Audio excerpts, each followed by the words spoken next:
자, 그럼 지금부터 흥분의 전도 과정에 대해서 한번 설명을 해 보겠습니다. 신경 단어에서 흥분의 전도 과정은 네 번째 주제라고 생각하면 좋을 것 같고요. 그래서 흥분의 전도 과정에 대해서 꼼꼼하게 이해를 시켜드리고자 하니 잘 들으시고 이해하셨으면 좋겠습니다. 자, 지난 수업 시간에 얘기했듯이 이 전도라는 현상은 어디에서 일어나야 됩니까? 그렇죠. 축삭돌기 내에서 일어나는 게 흥분의 전도였습니다. 전도 말고 전달이란 현상은 뉴런과 뉴런 사이에 일어나는 것이었고, 이 전도는 축삭돌기 내에서 일어나는 것이다. 그러면 이 전도를 이해하기 위해서 우리가 어떤 생각을 하셔야 되냐면, 이 축삭돌기도 다들 아시겠지만 뉴런의 일부분이잖아요. 얘도 뉴런의 일부분이야. 뉴런의 일부분이라는 말은 얘가 신경세포에 속한다는 얘기죠. 맞죠? 그러니까 신경세포 안에 있는 게 축삭돌기이기 때문에 지금부터 우리는 이 축삭돌기를 세포 입장에서 얘기를 해보려고 합니다. 자, 그래서 축삭돌기를 한번 그려보겠습니다. 필기하실 때는 이게 가로로 계속 뭔가 연출이 될 거예요. 그래서 가로로 쭉 이어지기 때문에 좀 가로로 필기를 하시면 좋을 것 같고, 자, 지금 제가 이렇게 선을 두 개 그었는데 이 선을 두 개 그어버리면 경계가 생기죠? 그러니까 여기가 뭐야? 축삭 내부를 뜻하는 건데, 축삭 내부라는 표현보다는 우리가 어떻게 알면 좋을 것 같냐면, 축삭돌기가 신경세포이기 때문에 이 경계면을 뭐라고 알면 좋을 것 같아요? 세포막이다 라고 알면 좋을 것 같죠. 이 경계가 세포막이다 라고 생각하면 될 것 같고, 그럼 축삭 내부는 어떻게 생각하면 돼요? 세포 아니다 라고 생각할 수 있겠지. 그래서 축삭 내부가 세포 아니고 막을 경계로 위에 부분이 뭐야? 세포 밖이다 라고 공간적인 개념을 알고 계셔야 됩니다. 자, 그러면 여러분들이 작년에 이 세포막이라는 것이 주요 성분은 뭘로 가지는지 배웠잖아요. 이 세포막의 주성분은 인지질 이중충과 단백질이었죠. 그 중에 이 기능적인 부분을 차지하는 게 단백질입니다. 인지질은 이제 구조적인 기능을 하는 것이고, 세포막의 어떤 기능을 결정하는 건 단백질인데, 이 세포막에 있는 여러 단백질 중에 제가 이 전도 과정에 관여하는 단백질들만 먼저 소개를 하려고 합니다. 여러분들 지금 제가 설명하는 개념들은 사전 개념이에요. 그러니까 이 전도 과정을 이해하기 위해서는 이 사전 개념을 알아야 되기 때문에 지금 이걸 필기하시면서 한번 잘 이해하시길 바래요. 자, 그러면 먼저 소개해드릴 막단백질이 뭐가 있냐면, 이렇게 동글뱅이를 하나 그려볼까요? 이렇게 동그란 막단백질이 있다고 가정을 해보고, 이 동그란 막단백질이 어떤 단백질이냐면 나트륨 그리고 칼륨 펌프라고 합니다. 자, 다시 이 동그란 막단백질은 제가 뭘 소개해드린 거야? 나트륨 칼륨 펌프를 소개한 겁니다. 그래서 이걸 줄여서 낙하펌프라고 알려드릴 건데, 이 낙하펌프에서 이 펌프라 함은, 이 펌프 단백질은요, 얘가 에너지를 소모해서 물질을 운반하는 막단백질이에요. 생명과학원에서 에너지라는 건 여러분들 알다시피 뭡니까? 그렇죠, ATP죠. 그러니까 나트륨 칼륨 펌프는 ATP를 소모하면서 물질을 운반하는데, 그 해당되는 물질이 뭐라는 얘기입니까? 나트륨과 칼륨이 운반된다는 얘기죠. 그래서 나트륨 칼륨 펌프가 ATP 소모하면서 어떻게 물질을 운반하냐, 이게 중요한데, 세포 안에서 밖으로, 다시 세포 안에서 밖으로 물질을 운반합니다. 자, 지금 이 화살표는 세포 안에서 밖으로 가는 겁니다. 그래서 안에서 밖으로 이동하는 물질이 뭐냐? 나트륨입니다. 나트륨. 그래서 Na 플러스 나트륨이요, 낙하펌프에 의해서 안에서 밖으로 이동을 하는데, 이때 이동하는 개수가 또 중요해요. 자, 나트륨 칼륨 펌프는 안에서 밖으로 나트륨을 3개 이동시킵니다. 3개. 아셔야 됩니다. 나트륨 칼륨 펌프는 안에서 밖으로 3개의 나트륨을 보낸다. 그럼 반대로 밖에서 안으로도 동시에 보냅니다. 자, 밖에서 안으로 또 어떻게 보내냐? 칼륨을 보냅니다. 칼륨. 자, 밖에서 안으로 칼륨을 보내는데 몇 개의 칼륨을 보내냐면 2개의 칼륨을 보내는 겁니다. 자, 다시 나트륨 칼륨 펌프라는 게 이 축삭돌기 막 단백질로 존재하는데 이 낙하 펌프는 한 번 이동할 때 ATP를 소모하면서 3개의 나트륨은 안에서 밖으로, 2개의 칼륨은 밖에서 안으로 보내게 됩니다. 이해되셨죠?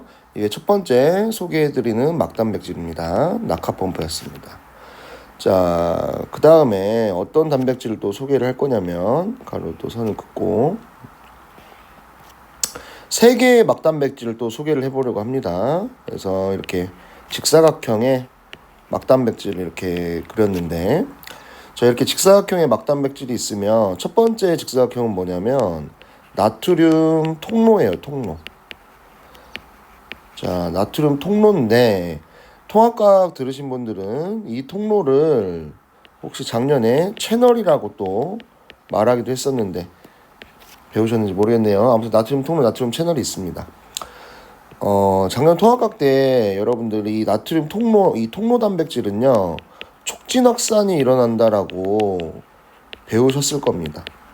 그러니까 이 통로가 단백질이기 때문에 단백질을 통해서 물질을 운반하는 것이고, 이게 확산이 된다라는 얘기는 무슨 말입니까? 확산이라는 건 고농도에서 저농도로 물질을 운반한다라는 얘기죠. 이 얘기를 아셔야 됩니다. 나트륨 통로 단백질은 통로를 이용해서 고농도에서 저농도로 운반을 합니다. 뭐를 운반할까요? 그렇죠. 나트륨 통로니까 나트륨을 운반하겠지. 자, 아무튼 나트륨 통로가 하나 존재한다라는 걸 얘기했습니다. 그 다음에 여기 보시면 2개의 막단백질이 또 존재하시죠. 이 2개의 막단백질은 뭐냐면 칼륨 통로예요. 칼륨 통로. 자, 칼륨 통로라고 했으니까 이것도 똑같이 나트륨 통로처럼 통로 역할을 하는 거야. 촉진 확산하는 것이고 고농도에서 저농도로 운반을 하는데, 다만 칼륨 통로는 뭘 운반한다? 그렇죠. 칼륨을 운반한다. 그것만 차이가 있겠습니다. 나트륨 통로랑. 자, 그럼 제가 무슨 말을 하고 싶냐면, 지금 여기까지 제가 소개해드린 부분이 자극이 오기 전이에요. 지금 이 상황이 자극 전이다. 자, 자극이 오기 전 상황이기 때문에 나트륨 통로는요, 여러분들 자극이 오기 전에는요 닫혀 있습니다. 닫혀 있는 걸 제가 X로 표시할게요. 자, 나트륨 통로는 자극이 오기 전에 닫혀 있더라. 자, 그 다음에 칼륨 통로는요 하나는 일단 닫혀 있어요. 자, 칼륨 통로는 2개가 있는데 그 중에 하나는 자극이 오기 전에 닫혀 있고요. 하나의 칼륨 통로는요 항상 열려 있어요. 그러니까 자극이 오든 안 오든 간에 칼륨 통로 둘 중에 하나는 일단 계속 열려 있습니다. 이해되시겠죠? 자, 그러면 여기서 우리가 사전 개념을 하나 더 제가 알려드리고 싶은데요. 지금 이 그림 아래에다가 쓰시면 되는데 이건 되게 중요한 사전 개념이긴 합니다. 이건 중요한 얘기인데 무슨 얘기를 하고 싶냐면, 여러분 저희가 지금 축삭돌기이기 때문에 세포를 이제 축삭돌기를 예를 들어 설명을 했지만 이건 모든 우리 인간을 구성하는 모든 세포에 해당되는 얘기입니다. 무슨 얘기냐면 저희를 구성하는 모든 세포가 있을 때 이 세포 밖에는 항상 이거 always입니다. 언제나 변함없어야 됩니다. 이 세포 바깥에는요 항상 나트륨이 많아야 돼요. 뭐가 많아야 돼? 항상 나트륨의 양이 많으셔야 됩니다. 이거는 방금 얘기했다시피 신경세포뿐만 아니고 모든 세포가 다 같은 얘기입니다. 세포 밖에는 항상 나트륨이 많아야 된다. 그럼 반대로 세포 안에는 항상 뭐가 많아야 될까요? 세포 안에는 항상 칼륨이 많아야 됩니다. 이거는 불변의 진리고요. 이게 계속 유지가 되셔야 돼요. 만약에 이 이온 비율이 깨지잖아요. 그럼 사람은 죽을 수밖에 없어요. 마비가 와서. 그래서 세포 밖에는 항상 나트륨이 많아야 되고 세포 안에는 항상 칼륨이 많아야 돼요. 여기서 제가 강조하고 싶은 건 항상입니다. 항상. 그러니까 어떤 일이 일어나도 이래야 된다. 그래서 이거 가지고 또 수능 모의고사에서 페이크 치니까 여러분들 이 사전 개념은 꼭 잘 알고 계셔야 된다. 그럼 선생님 왜 항상 나트륨이 세포 밖에 많고 항상 칼륨이 세포 안에 많을까요? 라고 물어본다면 그거에 대한 해답은 여러분들 낙하펌프예요. 봐봐요. 낙하펌프가 제가 지금 소개한다고 한 개만 그려드렸지 우리 인간의 온몸에 있는 세포에는요, 세포막에는 이 낙하펌프가 무수하게 많아요. 우리 세포의 막에는 낙하펌프가 항상 언제든 존재합니다. 그리고 항상 돌아가야 됩니다. 언제라면 사람이 살아있다면. 그러니까 사람이 죽었다면 낙하펌프가 돌아가지 못하고요. 우리가 살아있는 생명체로 계속 존재한다면 낙하펌프는 계속해서 돌아가야 됩니다. 그리고 이게 돌아가야 우리는 살아갈 수 있어요. 자, 그러면 이 낙하펌프가 계속 돌아간다라고 생각을 하시면 여러분들 보세요. 예를 들어서 낙하펌프가 100개 있다고 우리가 한번 가정해 볼까요? 그럼 낙하펌프가 만약에 100개가 있어. 그럼 100개가 한 번에 딱 돌아간 거야.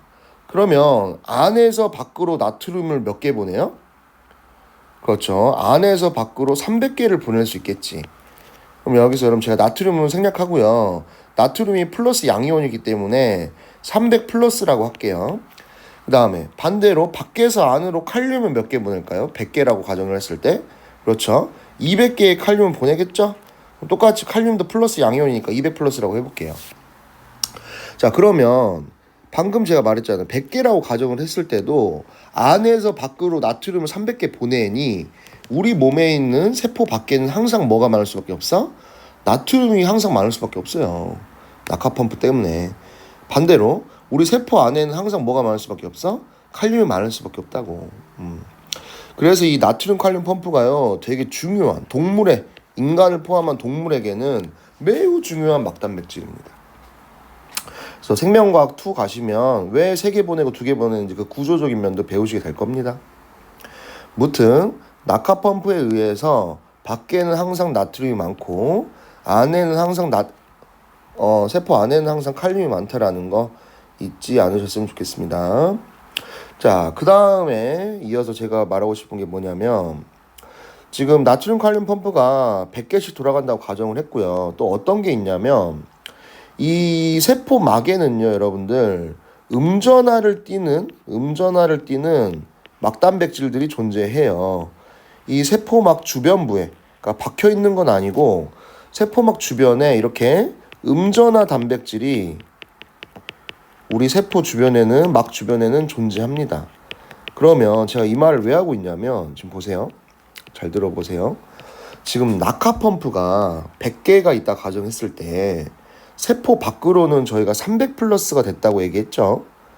반대로 세포 안에는 200 플러스죠. 자, 그러면 여러분들, 지금 듣고 계신 여러분들, 지금 밖과 안을 비교를 했을 때 세포 밖이 세포 안에 비해서 상대적으로 플러스죠. 이 말 이해될까요? 다시. 지금 낙하펌프에 의해서 세포 바깥이 세포 안에 비해서 상대적으로 플러스야. 내가 절대적으로 플러스 마이너스를 따지자는 게 아니고 상대적인 얘기를 하고 있는 겁니다, 지금. 그러니까 세포 밖이 세포 안보다 상대적으로 플러스고요. 그럼 반대로 생각하면 세포 안이 세포 밖에 비해서 어때? 상대적으로 마이너스란 얘기야, 얘들아. 절대적인 마이너스 플러스 개념이 아니고 상대적인 얘기입니다. 그리고 방금 제가 말한 이 세포막 주변부에 있는 음전하 단백질 때문에 결론부터 말씀드리면 세포 안은 세포 밖에 비해 상대적으로 뭐야? 음전하인 거야. 지금 음전하라는 걸 아래다 이렇게 쓰고 있습니다. 다시, 세포 안은 세포 밖에 비해 상대적으로 뭐라고? 음전하를 띠고 있다고요. 음이라는 얘기죠. 지금 여기서 이 음은 절대값이 아니고 상대적인 값입니다. 계속 말하지만. 그러면 세포 바깥은 어때요? 세포 안에 비해서 상대적으로 뭐야? 플러스를 띈다란 얘기죠. 자, 지금 이걸 듣고 계시는 분들은 제 설명을 들으면서 필기도 하시고 따라와야지 이 흐름이 이해가 될 겁니다. 뭔가 나중에 전체적으로 보면서 필기하지 하면은 이거 이해 못 하셔요. 처음부터 인과관계적으로 잘 들으시고 필기하시길 바래요. 자, 무튼 지금 어떤 것까지 설명했냐면 지금 이런 낙하 펌프, 음전화 단백질 또는 낙하 통로를 통해서 세포 내부는 음전화, 세포 바깥은 상대적으로 플러스를 띈다라고 얘기를 했어요. 그리고 아까 제가 칼륨 통로도 항상 열려 있다 그랬죠. 그쵸? 근데 이 칼륨 통로도 아까 얘기했듯이 통로기 때문에 고농도에서 저농도로 물질을 보내잖아, 칼륨을. 근데 제가 방금 얘기했죠. 세포 안에는 항상 뭐가 많다고요? 칼륨이 많죠. 그럼 얘들아, 칼륨이 이 통로가 열려 있기 때문에 어떻게 이동할까? 그렇지. 안에서 밖으로 칼륨이 이동을 했을 겁니다. 이해하셔야 됩니다, 이거를. 그러면 이것도 얘들아 무슨 상황이야? 안에 있는 플러스가 밖으로 보내지는 상황이기 때문에 세포 내부가 어쩔 수밖에 없어? 음전화를 띌 수밖에 없지 더. 정리하면 나트륨 칼륨 펌프, 그리고 열려있는 칼륨 통로, 그 다음에 저 음전화 단백질 때문에 세포 내부는 세포 밖에 비해서 상대적으로 음을 띱니다. 음전화를 띈다. 반대로 세포 바깥은 상대적으로 플러스를 띈다라는 얘기입니다. 이해되시죠? 자, 이런 상황이 되면 여러분들 잘 들으세요. 세포 내부는 마이너스 극, 세포 바깥은 플러스 극이죠? 그럼 지금 이 상황은 극이 어떻게 된 거예요? 나뉘어졌죠. 막을 경계로. 자, 저희가 한자에서 이 나누어졌다를 뭐라고 표현해요? 나눌 분이라 그래. 나눌 분. 그럼 지금 이 상황은 무슨 상황이야? 플러스 극, 마이너스 극, 즉 극이 나누어졌기 때문에 이 상태를 우리가 뭐라 하냐? 흥분의 전도에서 분극 상태다라고 얘기를 하는 거야. 분극 상태. 무슨 상태? 그렇지. 분극 상태다라고 얘기를 하는 겁니다. 자, 여러분들 이 분극 상태가 이 흥분의 전도 과정 중에 첫 번째로 알아야 되는 상태입니다. 첫 번째 상태다. 분극 상태. 근데 왜 분극 상태가 일어나는지를 제가 천천히 사전 개념 설명하면서 이해시켜 드린 겁니다. 자, 이해하고 한번 빡 제대로 공부하시면 이거 내년까지 가져갑니다. 지금 잘 들으셔야 돼요. 공개적인 영상이기 때문에 뭐 개인적인 얘기는 못하겠지만 여러분들 지금 설명을 잘 들으시고 교과서만 보면 이해가 안 되기 때문에 잘 듣길 바랍니다. 자, 이게 분극 상태다라는 게 이해가 됐을 겁니다. 그러면 이 분극 상태일 때 우리 인간이 뭐 하냐면 이 전도 과정에서 우리가 막전이라는 걸 측정을 해야 돼요. 그러니까 막전이라는 건 방금 말한 것처럼 막이야, 막. 그러니까 세포막이 있을 때 이 막을 기준으로 저희가 전위를 측정한다는 얘기거든요. 전위. 그러니까 이 막전이라는 거는 쉽게 말해서 뭐냐면 얘는 안과 밖의 차이예요. 안과 밖의 전위차라고 생각하면 돼. 전위차라고 생각하면 되는데 여기서 중요한 건 이 막전위는 누가 기준이냐? 안이 기준이야. 안. 그러니까 다시 이 막전이라는 것은 바깥이 기준이 아니고 세포 내부가 기준입니다. 그러니까 이 전이차를 우리가 측정을 하되 그 전이차의 측정 기준은 세포 내부가 기준이 된다는 얘기죠. 그러니까 무슨 말이냐면 방금 낙하 펌프가 100개가 돌아간다고 했을 때 바깥이 300 플러스 안쪽 200 플러스라고 했잖아요. 그럼 이걸 우리가 어떻게 계산하면 되냐면 300 빼기 200이 아니고요. 200 빼기 300이라고 계산하면 되는 거예요. 그럼 이게 몇이에요? 마이너스 100이 나오는 거지.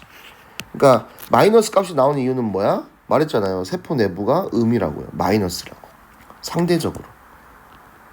그래서 이렇게 안과 밖의 전이 찬데 안이 기준이 돼서 측정을 한 것을 우리는 막전이라고 해요. 근데 지금 말하는 이 전이라는 개념이 물리화학 하시는 분들은 되게 아리까리해질 거야.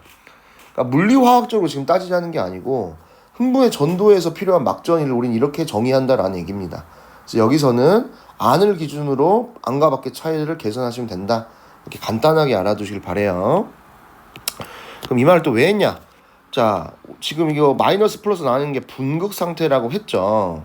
이때 우리가 막전위를 측정을 하거든요. 분극 상태일 때 막전위를 측정하는데 이때의 막전위를 우리가 뭐라고 하냐면 지금 자극이 오기 전이잖아.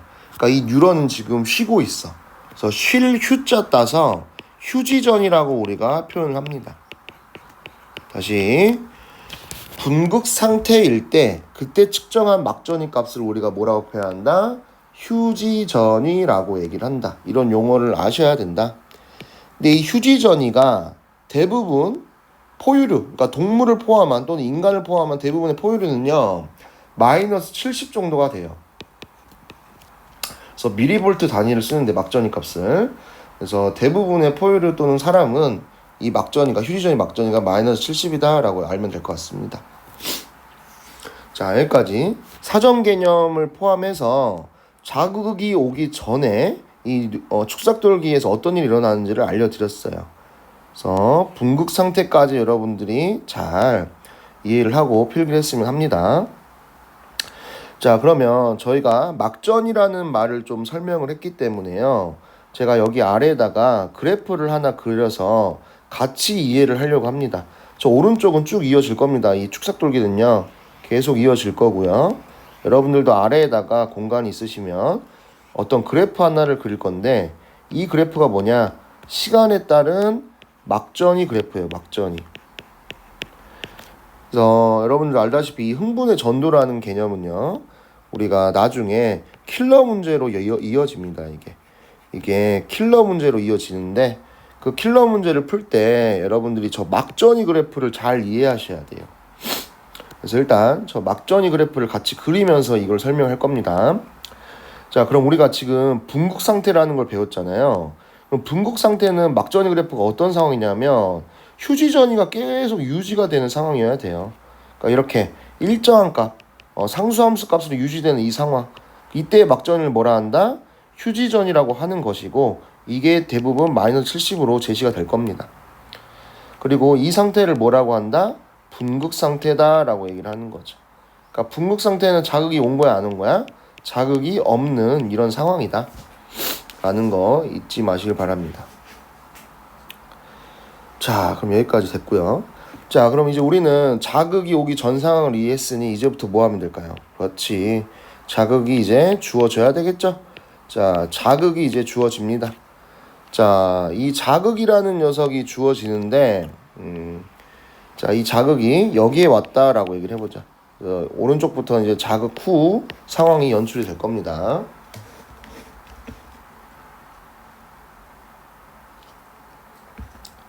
자, 이제부터 자극이 주어지면요, 이제 사전 개념을 잘 이해하셨으면 이제부터는 좀 쉬울 겁니다. 자, 자극이 이 지점에 자극이 왔다라고 생각을 해봅시다. 그럼 자극이 오게 되면 여러분들 무슨 일이 일어나냐? 옆에 있는 우리 나트륨 통로가, 무슨 통로? 나트륨 통로가요, 여러분들 열려요. 다시 자극이 주어지면 그 뉴런 자극 지점 주변에 나트륨 통로가 열려. 근데 이때 말하는 나트륨 통로는요, 일부라고 생각하시면 좋아요. 자, 일부의 나트륨 통로가 열립니다. 그러니까 소수의 나트륨 통로가 열린다라고 생각하면 돼. 그러면 지금 듣고 계시는 분들, 나트륨 통로 열렸어. 무슨 일이 일어날까? 아까 우리 사전 개념 때 했죠. 세포 밖에는 항상 뭐가 많다고? 나트륨이 많다고. 그러니 나트륨 통로가 열리는 순간 고농도에서 저농도로 어떻게 돼? 바깥에서 안으로 나트륨이 들어오겠죠. 이렇게. 이 말 이해될까? 그러니까 나트륨 통로가 열려서 나트륨이 이제 들어올 거야. 그래서 소수의 나트륨 통로에 의해서 나트륨이 막 들어옵니다. 자, 나트륨이 들어온다라는 얘기는 얘들아 무슨 말이냐면 양이온이 들어온다는 얘기지. 그러니까 플러스 이온이 들어오는 거야. 그럼 여러분들, 우리 자극이 오기 전에는 세포 안이 뭐라 그랬어요? 음전하, 음의 값이다 라고 얘기했죠. 근데 지금 나트륨이 들어오면서 뭐가 들어와? 플러스 이온이 들어오잖아. 자, 플러스 이온이 들어온 순간 세포 내부의 이 음전하, 음의 값을 띄웠던 막전위가 어떻게 돼? 점점 상승하겠지. 즉 양의 값으로 상승을 하는 거야. 자, 상승을 한다는 얘기는 마이너스가 점점 플러스화 된다는 얘기죠. 그러면요, 여러분들, 지금 세포 내부는 마이너스, 세포 바깥은 플러스였기 때문에 우리가 이걸 무슨 상태라고 불렀어요? 분극 상태라고 불렀잖아. 근데 이게 양의 값으로 상승을 하는 순간 세포 내부도 점점 어떻게 돼? 플러스화 되죠. 그러니까 안과 밖에 이 분극이 어떻게 돼? 깨지는 거야. 그렇지. 분극이 이제 깨진다라고 말하는데, 이 분극이 깨진다라는 거 우리가 뭐라고 말해? 이거를 이제 두 번째 상태, 탈분극 상태다라고 얘기를 합니다. 자, 다시 지금 분극 상태였던 녀석이 뭐가 온 순간? 자극이 온 순간 일부 나트륨 통로가 열리면서 플러스가 들어오니 그거에 의해서 분극이 깨져. 그래서 분극에서 탈피됐다라고 해서 이걸 뭐라 그래? 탈분극이라고 표현합니다. 그래서 탈분극이 일어난다라고 두 번째 상황을 얘기하거든요. 이해를 잘 하시고요. 그러면 막전이 그래프로 아래 보시면요, 이 지점에서 뭐가 왔어요? 이제 자극이 온 거죠. 자, 자극이 온 순간 뭐가 들어와요? 나트륨이 들어와요. 그럼 Na 플러스가 들어오기 때문에 그래프가 어떻게 될까요? 막전이 값이 상승은 할 거예요, 여러분들. 자, 이렇게 상승은 하는데 제가 그래프 기울기 그렇게 가파르게 안 그렸어요. 일단 그렇게 알아두시고, 자, 그러면 상승을 하는데요, 이 상승이 어느 정도 값에 도달한다라고 생각하면서 그려주시면 돼요. 그래서 일부 지점까지 올라간다라고 생각을 했습니다. 그러겠죠, 여러분들? 그러니까 플러스가 들어오긴 들어오는데 소수의 통로가 열렸기 때문에 지금 조금씩 들어와요. 그래서 그래프 기울기를 제가 가파르게 안 그렸고, 근데 이 나트륨이 들어오면서 막전이 값이 올라가는데, 올라가다가요, 여러분들 어떤 일이 일어나냐면, 이 막전이 값이 양의 값으로 상승하다가 어떤 일이 일어나냐면 일정한 값에 도달해요. 일정한 값에 도달하게 됩니다. 뭐가? 막전이 값이 일정한 값에 도달한다. 근데 여기서 말하는 이 일정한 값이라는 게 뭐냐면요, 일정한 값, 이게 여러분들 뭐냐? 역치전이라고 알아두시면 돼요. 역치전이. 무슨 전이? 역치전이다 라고 생각하면 돼요. 자, 역치전이라는 건데 제가 오른쪽으로 이동할게요. 이제 여기서 이제 써야 될 것 같아서요. 여러분, 이 역치전이라는 것이 나왔는데 지금 제가 일부 수업한 번 보니까 이 역치라는 개념이 뭔지 모른다 하더라고. 이 역치라는 게 뭐냐면 자극을 느낄 수 있는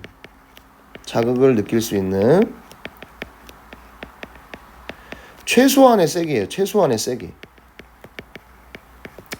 그러니까 쉽게 말하면, 그러니까 너희가 모기한테 물렸어. 여름에 와서 모기한테 물렸는데, 솔직히 저희가 모기한테 물린 거를 느끼지 못하는 상황에서 갑자기 여기가 빨개지거나 아니 모기 자국이 생기는 걸 보신 적 있으시죠? 얘 언제 왔어? 막 이러면서 그러잖아. 그러니까 그거는요, 그 모기가 우리 침을 우리 피부에 꽂았을 때 그 자극이 우리가 느낄 수 없는 자극이었던 거야.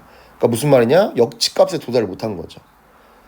근데 뭐 친구나 다른 사람이 여러분들을 건드리거나 때렸을 때 여러분들이 아프다 또는 내가 건드려짐을 느꼈다라고 생각하잖아.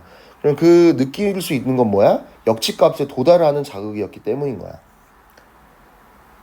다시, 지금 이 역치전이라는 것은 자극을 느낄 수 있는 최소한의 세기고, 그때의 전이값을 우리가 역치전이라고 해요. 그럼 지금 소수의 나트륨 통로 때문에 역치전이까지 막전이가 상승을 한 거야. 그래서 아래 그래프에서 막전이 그래프에서 이 값이 뭘 제가 제시한 거예요? 역치전이를 제시한 거야, 이게. 자, 여기까지 제가 역치전이가 무엇인지 설명을 해봤네요. 자, 그 다음에 여러분들 보세요. 지금 우리가 역치전이까지 도달했다라고 얘기했죠.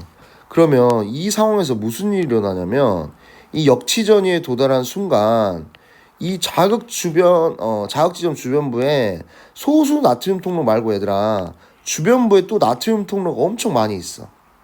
그러면 이 역치전이에 도달하는 순간 주변에 나트륨 통로가요, 모두 한 번에 빵 하고 열려. 그러니까 뭐 예를 들면 PC방 그 컴퓨터가 다 있는데, 뭐 예를 들면 PC방 관리자가 뭐 버튼 하나 누르면 모든 PC가 불이 켜지듯이 이 역치전이에 도달한 순간 주변에 있는 나트륨 통로가 한꺼번에 빵 하고 열린다는 얘기야. 이 말이 이해되겠죠? 그러니까 앞에 그 일부 나트륨 통로가 3개라고 한다면 지금 한 번에 열리는 나트륨 통로가 100개라고 생각하면 됩니다. 그러면 어떻게 되겠어? 똑같아요. 세포 밖에 항상 뭐가 많아? 나트륨이 많아. 근데 여기가 한 번에 모두 열렸기 때문에 어떻게 될까요? 나트륨이 미친 듯이 쏟아지는 거죠, 여기. 나트륨이 방금 전 상황과 다르게 미친 듯이 엄청 들어오는 거, 한 번에 많이 들어오는 거야. 이해되겠어? 그러면 이렇게 되면 얘들아, Na 플러스가 엄청 쏟아져 버리니까 막전이가 어떻게 될까요? 그치, 막전이가 이것 때문에 막전이가 미친 듯이 올라가겠죠. 이 상황 때문에 막전이가 큰 폭으로 상승합니다. 자, 이렇게 큰 폭으로 막전이가 상승하는 이 상황을 우리가 뭐라고 하냐, 중요한 개념이 있습니다. 이 나트륨 통로가 한 번에 다 열렸을 때 우리가 뭐가 생겼냐 하냐면 활동전이가 생겼다고 얘기를 합니다. 무슨 전이? 활동전이. 자, 이 활동전이라는 개념은 수능에도 자주 나오니까 알아야 돼. 자, 다시 쉽게 역치전이까지 값이 되면 그때부터 뭐가 열린다고? 나트륨 통은 한꺼번에 열린다고. 그럼 그때부터 막전이가 미친 듯이 올라가는데 그때 값을 우리가 뭐라 한다? 활동전이라고 얘기를 합니다. 자, 아래 그래프에 제가 표시할게요. 자, 자극이 주어지면 역치전이까지 일부 막전이까지 상승을 하다가 갑자기 이 역치전에 도달한 순간 어떻게 된다고요? 갑자기 피크점으로 이렇게 올라간다라는 얘기죠. 자, 이런 식으로 가파르게 막전이가 상승을 합니다. 그래서 지금 역치전이 이후부터 우리가 뭐가 생겼다라고 얘기를 하냐면 역치전이 이후부터 활동전이가 만들어졌다라고 얘기할 수 있죠. 그래서 이 막전이가요 결국은 최대값까지 도달합니다. 그래서 최대값까지 이 부분을 우리는 활동전이가 생겼다라고 얘기를 하는 거죠. 그래서 여러분들 우리 인간이 또는 동물이 자극을 느꼈다, 내가 어떤 자극을 느끼게 된 거다 라는 거는 뭐가 발생한 거다? 활동전이가 발생했기 때문에 자극을 느낀 겁니다. 네, 아까도 말한 것처럼 모기가 우리를 물렸을 때 우리가 물린 느낌을 못 받은 건 뭐야? 활동전이가 안 생긴 거야. 역치전에 도달을 못했거든. 이해되시겠죠? 자, 고생했습니다. 자, 이렇게 활동전이가 생겼는데요. 여기 보시면 이 막전이 그래프도 어떻게 돼? 최대값이라는 게 존재해. 이렇게 여러분들 이제 수학 함수 배우셨을 텐데 그래프 보시면 최대값에 이제 도달을 하는 거죠. 그래서 활동전이가 이제 막전이 최대값에 도달합니다. 그래서 위에도 한번 써보면 활동전이 이후에 이 막전이가 최대값에 도달합니다. 자, 막전이가 최대값에 도달을 하면요, 여러분들 또 이제 어떤 일이 일어나냐? 자, 지금까지 막전이가 상승하는 이유가 뭐였어? 나트륨 통로가 열려서 나트륨이 계속 들어왔기 때문이죠, 그렇죠? 자, 그래서 지금 아래 그래프에서 제가 안 쓴 게 있어서요. 지금 이렇게 나트륨이 들어와서 막전이가 계속 올라가서 최대값에 도달하는 이 구간을 우리는 뭐라고 하면 좋을까요? 그렇죠, 방금 얘기했죠. 탈분국이다라고 얘기를 하면 되죠. 그러니까 자극이 온 순간 우리는 탈분국이 일어났다라고 얘기를 할 수 있습니다. 그래프에서 저렇게 표시할 수가 있더라.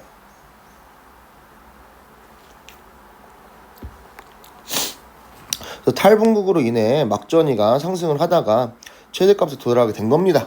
자, 여기까지 왔습니다. 자, 그럼 막전이가 최대값에 도달했어. 자, 그러면 이제 무슨 일이 일어나냐?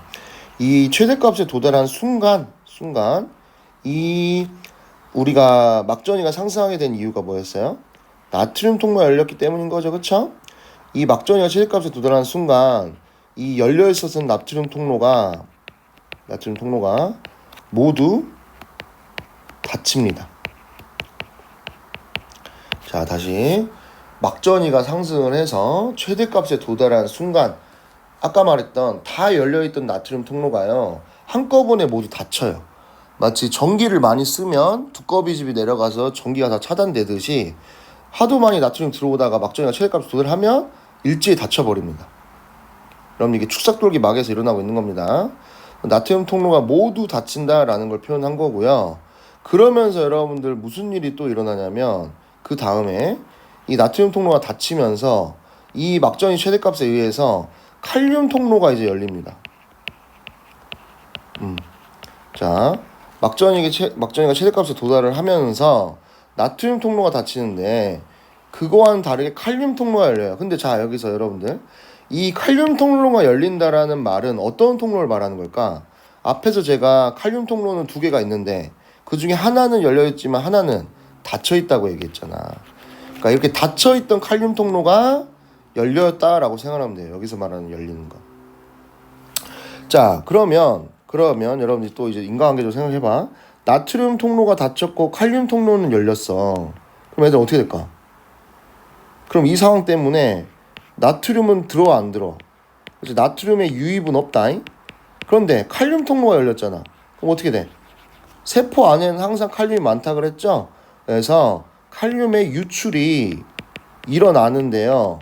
아까보다 더 많이 일어나겠죠. 무슨 말이야? 원래 칼륨 통로는 한 개만 열려 있었는데 두 개가 다 열려 버리니까 칼륨의 유출이 더 많아진다라는 얘기입니다. 오케이? 자, 그러면 얘들아, 이런 상황이라면 나트륨 플러스는 안 들어와. 세포 안으로 안 들어오는데 칼륨이 플러스가 오히려 밖으로 더 나가요. 그럼 여러분들 양이온은 안 들어오는데 양이온이 계속 나가니까 어떻게 될까요? 이것 때문에 당연히 막전이가 플러스 값이 없어져 버리니까 감소할 수밖에 없지. 맞니? 그래서 최대값에 도달한 이후부터는 이 막전이가 어떻게 됩니까? 이렇게 가파르게 또 내려갑니다. 자, 내려갑니다. 자, 내려가는데 여러분 여기서 중요한 건요. 우리가 붕극 상태일 때 휴지전이라는 말을 얘기했지. 그 휴지전이 값만큼 내려가는 게 아니고요. 여기서 한 번 더 내려가요. 이렇게. 한 번 더 내려가서 이제부터는 최대값이 아니고 무슨 값? 최소값에 도달합니다. 자, 저 x가 최소값 체크한 겁니다. 자, 막전이가 감소하면서 이제 최소값에 도달한다. 근데 여러분들 지금 이 상황은요. 막전이가 감소하기 때문에요. 이 막전이라는 게 어딜 향해서 내려가고 있니? 붕극값, 그러니까 최초 우리 붕극 상태 있죠. 붕극값을 향해서 내려가고 있잖아. 그래서 지금 이 상황, 칼륨 유출만 일어나고 있는 이 상황을 우리가 뭐라 그래? 세 번째 상황인 붕극으로 다시 간다. 그래서 재붕극이라고 표현합니다. 그래서 지금 이렇게 칼륨 유출에 의해서 막전이가 감소하는 구구는 뭐라 그래? 재붕극이다 라고 얘기를 해요. 재붕극. 그래서 세 번째 단계인 재붕극까지 우리가 얘기를 했네요. 고생하고 있습니다. 자, 그런데 여기서 제가 좀 말씀드리고 싶은 게 있는데 교육과정이 바뀌면서요. 지금 제가 붕극보다 아래로 간다라고 얘기한 부분 있죠. 저 부분을 다 재붕극으로 싸잡아서 이제 수능에서 얘기를 하고 있습니다. 그러니까 쉽게 말하면 그냥 여러분들 수능을 위한 거고 뭐 교육과정이 따른다면 저기 재붕극이라고 알아주면 되는데 이제 전공 나중에 생명과학 하실 분들은 아셔야 되는데 지금 이 붕극 상태 값까지 내려간 건 재붕극이 맞는데요. 붕극 상태 값에서 얘들아 그 나중에 이제 그래프가 다시 올라가게 할 거거든요. 지금 붕극 값보다 아래에 있는 이 영역 있잖아. 이 아래에 있는 영역. 이 영역은 붕극 값보다 아래에 있잖아요. 그쵸? 그래서 사실요. 전공에선 이 부분을요. 과붕극이다 라고 얘기를 해요. 그러니까 붕극이 어떻게 된 거야? 과하게 됐다라는 얘기야. 그러면 선생님 왜 얘가 과붕극이에요? 왜 붕극값에까지만 안 가고 왜 더 되죠? 이제 이것도 왜냐하면 칼륨 통로가 어때? 두 개가 열려있기 때문이야. 무슨 말이야? 여러분 아까 붕극 상태에서는 칼륨 통로가 어떻게 됐어? 한 개는 닫혀 있었잖아. 그치? 지금 이 상황이 무슨 상황이라고요? 칼륨 통로가 두 개가 다 열린 상황이라고요. 그러니까 붕극 상태일 때보다 더 많이 칼륨이 유출되니 과하게 붕극이 된다라고 해서 이걸 과붕극이라고 표현합니다. 전공에서는. 근데 여러분이 교육과에서는 말이 없으니까 저도 시험에는 못 내요. 하지만 이해를 했으면 좋겠습니다. 칼륨 통로가 둘 다 열려있다 보니 더 붕극보다 더 많이 막전이가 감소하게 된 거다라는 거죠. 그래서 이걸 과붕극이라고 하는 거고 근데 교육과정상 이거를 재붕극에 포함시키더라라는 겁니다. 자, 그런데 여기서 이제 중요한 건 막전이가 감소하다가 또 이게 막전이가 어디에 도달할 수 있겠어? 최소값에 도달할 수 있겠죠? 자, 최소값에 도달하면은 이렇게 되면 또 어떻게 되냐면 이거에 의해서 칼륨 통로가 닫혀요. 이 말 이해될까요? 지금 칼륨 통로가 열려있던 놈 있죠? 그 열려있던 게 닫힙니다. 얘들아, 그러면 칼륨 통로가 닫혀버리면 이제 무슨 상황이야? 나트륨 통로 닫혀 있었죠? 최대값 도달해 나트륨 통로 닫혔죠? 그리고 칼륨 통로 열려있던 게 지금 닫혀버렸어요. 그럼 지금 이게 무슨 상황이랑 똑같아져? 그렇지. 지금 잘 이해하신 분들, 이게 분국 상태랑 똑같아져. 그래서 이 흥분의 전도 과정 마지막인 분국 상태까지 올 수 있는 거야. 이해되겠니? 자, 그래서 과분국 지점을 거쳐서요, 지금 이게 가로로 더 그려야 되는데 이렇게 쭉 이어지는 이런 막전이 그래프가 이어질 겁니다. 그러니까 시간에 대한 게 여기까지 될 거고, 그러니까 과분국 이후에 다시 분국으로 돌아오는 분국 상태의 상황이 될 거다라는 얘기지. 지금 이 막전이 그래프가 좀 연장하다 보니까 여러분들 보기 좀 그럴 수도 있는데 완자 개념서나 그림 보시면요 어떤 말인지 알 겁니다. 그래서 과분극을 제가 강조하려고 좀 저렇게 표현한 거고, 다시 이 흥분의 전도는 어떻게 돌아온다? 분국 상태로 돌아온다 라는 거를 여러분들, 저도 이 영상 찍으려고 좀 부담을 많이 가졌어요. 왜냐하면 이게 제 입장에서는 잘 이해시켜 드리고 싶고, 좀 뭐라고 해야 될까, 외우는 게 아니고 꼼꼼하게 인과관계 따지면서 여러분들이 과학적으로 접근했으면 하는 바람에 저도 제대로 알려드리고자 좀 부담감을 가져서 빨리 찍지 못했는데, 여러 번 도전도 해보고 다시 찍고 했는데, 지금 이 설명을 여기까지 하면 제가 전도의 한 과정을 다 설명한 게 맞아요. 여러분들이 이게 양이 많다 보니 많이 힘들어할 수 있는데 그래도 좀 이 흐름 플로우를요 한번 여러 번 상기해보면 여러분들 것이 될 수 있거든요. 그러면 어떤 문제가 와도 흔들리지 않아요. 그러니까 지금 이 상황이 자신있게 말하지만 여러분들이 완벽하게 이해하신다면 분명히 흥분의 전도 개념 문제는 틀릴 일이 없으실 겁니다. 그러니까 교과서에 있는 개념보다 더 꼼꼼하게 제가 과학적으로 전공적으로 알려드린 거니까 잘 이해하시길 바랍니다. 자, 그러면 다시 정리하면 저희는 맨 처음에 분국 상태를 설명을 했고요. 분국 상태 이후에 뭐야? 탈분국 상태가 이어지는 거야. 그치? 그다음 탈분국 때 뭐가 발생해? 활동전이라는 게 발생하는 거야. 활동전이 발생한 이후에 막전이 값이 최대값에 도달하면 그때 칼륨 통로가 열리면서 뭐가 돼요? 재분국이 일어나는 것이고, 재분국이 이제 과분국을 포함한다까지 제가 설명을 했고요. 그 이후에 다시 칼륨 통로가 최소값에 도달하면 닫히면서 뭐가 돼? 분국 상태로 다시 돌아오게 됩니다. 자, 이 상황. 자, 여기까지 제가 막전이 그래프를 이용해서요 흥분의 전도 과정을 다 한번 설명해 드렸어요. 자, 한숨 한번 쉬시고요.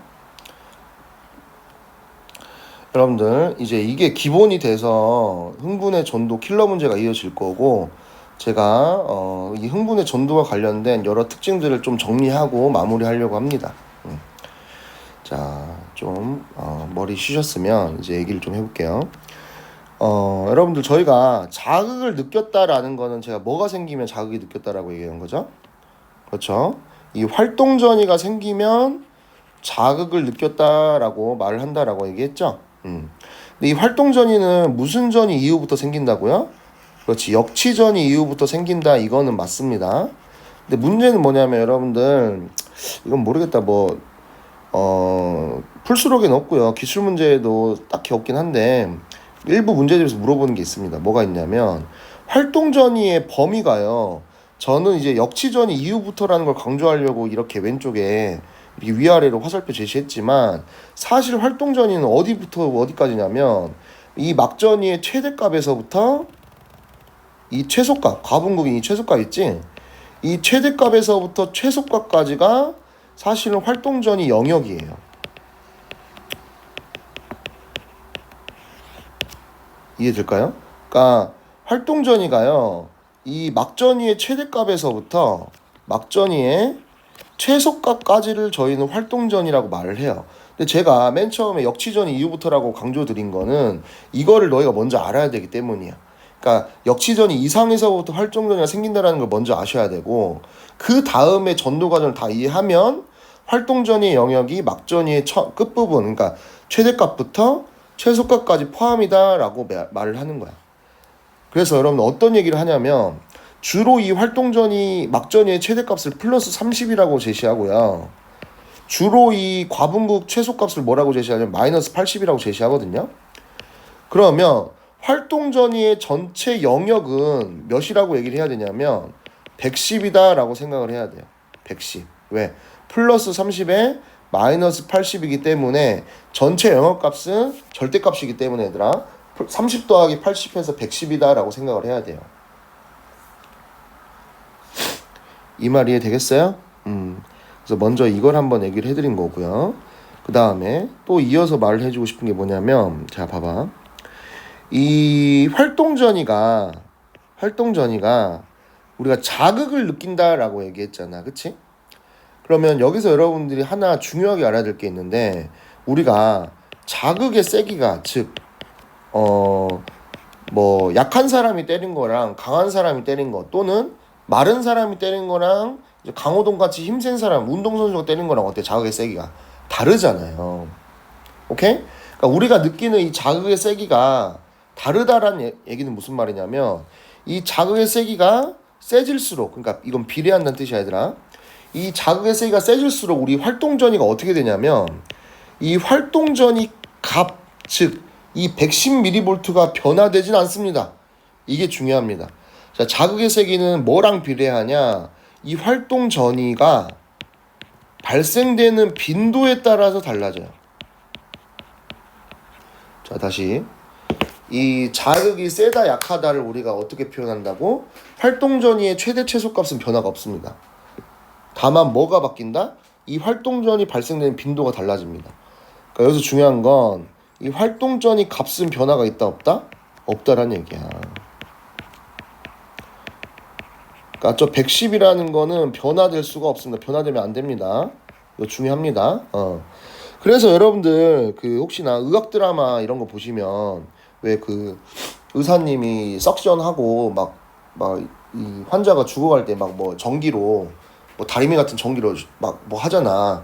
그쵸? 그 이름 기억이 안 나는데. 그래서 이걸 할 때마다 그 뭘 측정해? 뭔가 삐삐삐 선이 왔다 갔다 하는 거 측정하시지? 그게 얘들아 이 흥분전도 그래프야. 막전이 그래프야. 그러니까 자극이 약하면은 이 활동전이 발생 빈도가 그냥 몇 번 안 돼. 근데 자극이 세면 셀수록 어떻게 돼 이게? 이게 많이 이렇게 된다는 얘기야. 많이. 이거 나중에 3단원에 또 배울 겁니다. 그러니까 자극이 약할 때는 이 막전이 그래프가 주기가 길고요. 자극이 세면 어떻게 해? 막전이 이 발생 빈도 그래프가 짧아요. 빨리빨리 만들어진다는 얘기야. 그래서 이거가 중요한 개념이니까 하나 알아두셔야 되고요. 자, 그래서 활동전이가 자극의 세기와 어떤 연관이 있는지를 하나 설명했다. 이거 꼭 알아야 된다. 그 다음에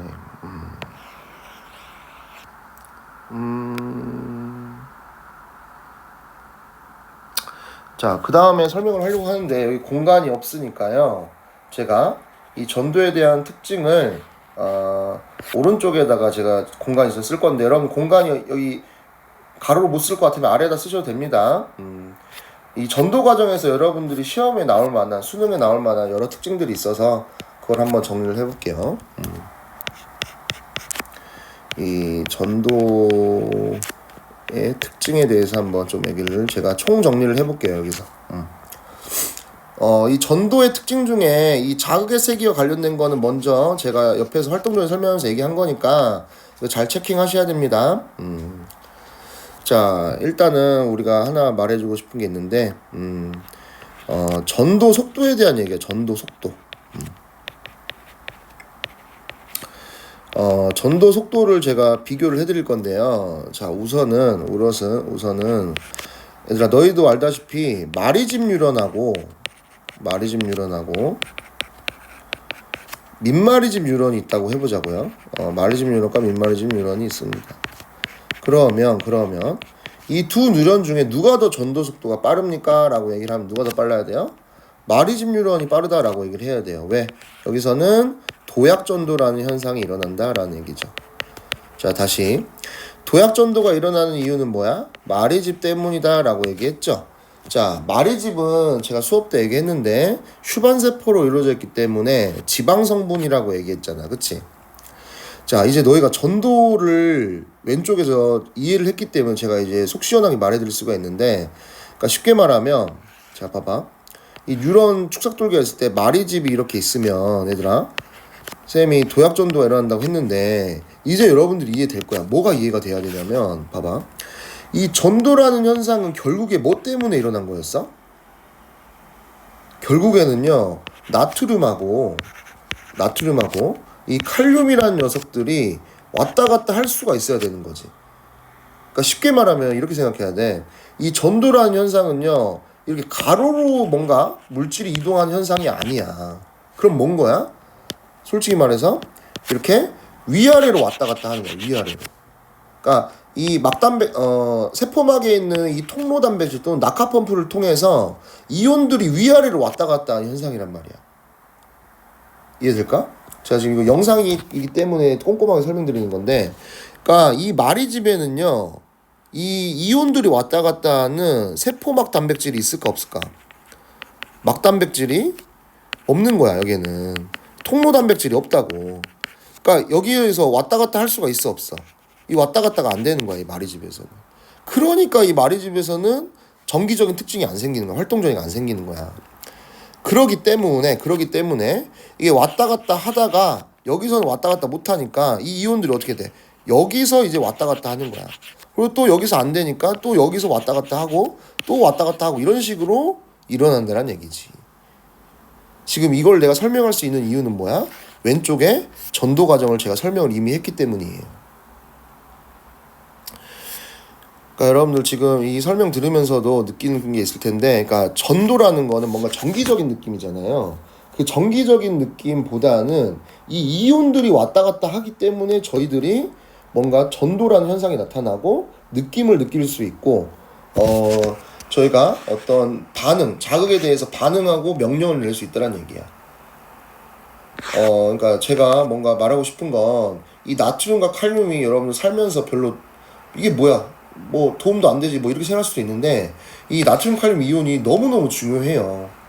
아까도 얘기했지만 이 나트륨 칼륨의 비율이 밖과 안이 달라지면요, 사람은 마비가 오거나 갑자기 심장이 빨리 뛴다거나 아무튼 그런 식으로 인해서 사람이 죽을 수가 있습니다. 그래서 운동선수들, 특히 뭐 남학생들 축구 많이 보잖아요. 축구 선수들이 뛰다가 뭐 많이 마셔? 이온 음료 많이 마시지. 그러니까 우리가 땀을 많이 배출하게 되면 땀 속에 이온들이 많이 빠져나가요. 그래서 그것 때문에 내 몸이 지금 근육들이 정상적으로 움직이지 못하고 근육 경련이 올 수도 있기 때문에 이온 음료를 통해서 이온의 비율을 맞춰주는 게 또 중요합니다. 아무튼 제가 갑자기 말이 많아졌는데, 이 마리집 뉴런이 무엇인지 정확하게 설명해 드리려고 이렇게 얘기를 하게 됐어요. 꼼꼼하게 완벽하게 이해를 하길 바라는 마음에서 얘기를 했다. 무튼 도약전도가 민마리집 뉴런은 도약전도가 안 일어나니까 마리집 뉴런이 민마리집보다 빠르다라는 거 이해하시고요. 자, 그 다음에 두 번째로 여러분들이 전도 속도 비교할 게 뭐가 있냐면, 일단은 여기서 우선은 전도 속도에 대한 얘기를 했잖아요. 근데 우리가 수업 시간에 대부분 배웠을 건데, 이 전도가 일어나는 속도보다 전달이 일어나는 속도가 어떨까? 전달은 그때 얘기했죠. 뉴런과 뉴런 사이에서 신경전달 물질이 막 융합을 통해서 나와야 된다고요. 이거는 기본적으로 누가 더 빠르다? 전도 속도가 더 빠릅니다. 그러니까 이거는 민마리집 뉴런이어도 전도가 더 빨라요. 왜냐하면 방금 얘기했잖아. 전도라는 건 이온들이 왔다 갔다 하는 거라고. 이게 신경전달 물질이 막 융합 통해서 그 시냅스층으로 확산되는 것보다 빠릅니다. 기본적으로. 그래서 이 전도 속도가 전달 속도가 빠르다. 이것도 알아야 돼. 왜? 이것도 킬러에 연결돼. 나중에 킬러 문제 풀 때 이것도 관련이 지어집니다.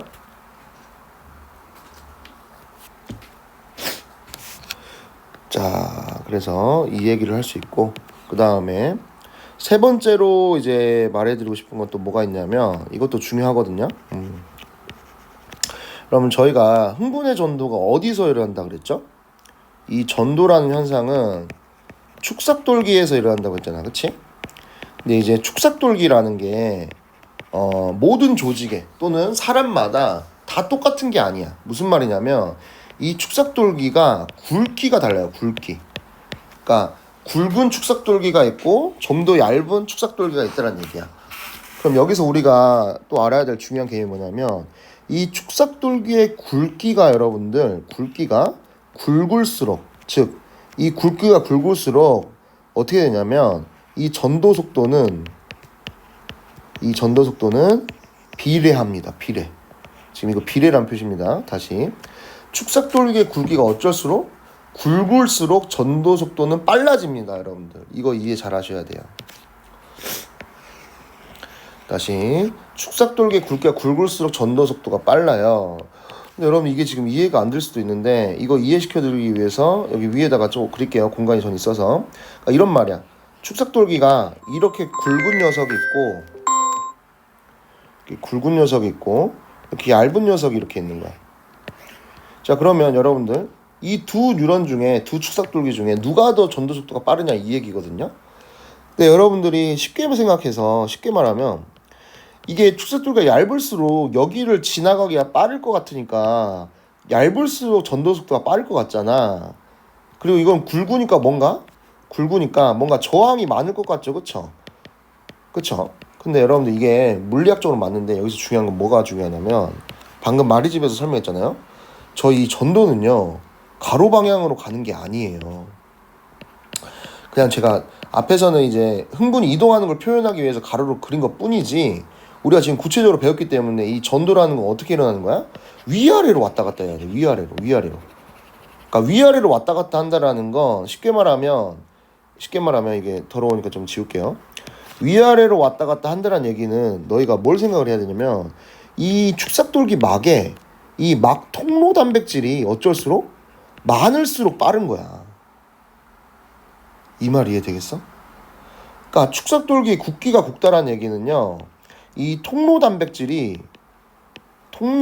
수가 어떻다는 얘기야? 더 많다는 얘기야. 그럼 아까도 얘기했죠. 활동전이가 왜 생겼어? 이 통로 단백질이 갑자기 많이 빵 열리니까 갑자기 막전이가 상승했잖아. 이해돼? 그러니까 막에 있는 통로 단백질의 개수가 많고 관여하는 게 많을수록 이 왔다 갔다 속도가 어떤다고? 더 빠르다고. 근데 이 굵기가 얇은 것보다 굵은 게 어때? 막 단백질이 더 많이 분포했겠지. 그렇기 때문에 축삭돌기의 굵기는요 전도 속도와 비례합니다. 알겠니? 그래서 굵기가 굵을수록 전도 속도가 빠르다라고 얘기를 해야 됩니다. 자, 잘 이해하시길 바라고요. 자, 그 다음에 이 전도라는 거에 대해서 또 제가 말씀드리고 싶은 게 뭐가 있냐면 이 전도는요 양방향이라는 걸 아셔야 돼요. 양방향. 전도라는 현상은 양방향이다. 반대로 여러분 전도 말고 저희가 뭘 배웠어요? 전달을 배웠죠. 여러분 전달은요 어떻게 해야 돼요? 축삭 말단에서 다음 뉴런의 가지돌기로 어떻게 돼? 이렇게만 이동을 해야 되지. 왜? 축삭 말단에 뭐가 있으니까? 신경전달 물질이 있으니까. 그러니까 신경전달 물질이 이렇게만 이동을 해야 되니까 그러므로 전달은 무조건 뭐야? 한 방향이야. 이걸 알아야 돼. 그러니까 전도는 양방향이 가능하지만 전달은 무조건 한 방향이다라는 걸 아셔야 됩니다. 아시겠습니까? 자, 그리고 전도가 양방향이고 전달이 한 방향이다라는 걸 말하면서 제가 말씀드리고 싶은 게 있는데 이거는 일단 제가 필기를 해야 되니까 이거는 조금 있다가 제가 책 완자 보면서 같이 할게요. 자, 그럼 일단 제가 먼저 이 특징을 좀 정리를 먼저 하고 마무리하고 가려고 합니다. 세 번째로 얘들아, 이게 또 수능에서 가장 많이 나오는 거고 여러분들이 잊으면 안 되는 게 있어요. 자, 뭐가 있냐면 여러분 지금 우리가 왼쪽에서 고생하셨어요. 전도 과정을 총망라했죠. 이렇게. 그러니까 분극에서부터 탈분극, 재분극, 다시 분극까지 돌아오는 과정을 다 설명을 해드렸는데 자, 이제 중요한 게 뭐냐면 여러분들 항상 모든 전도 과정에서 여러분들 이걸 아셔야 됩니다. 세포막을 통한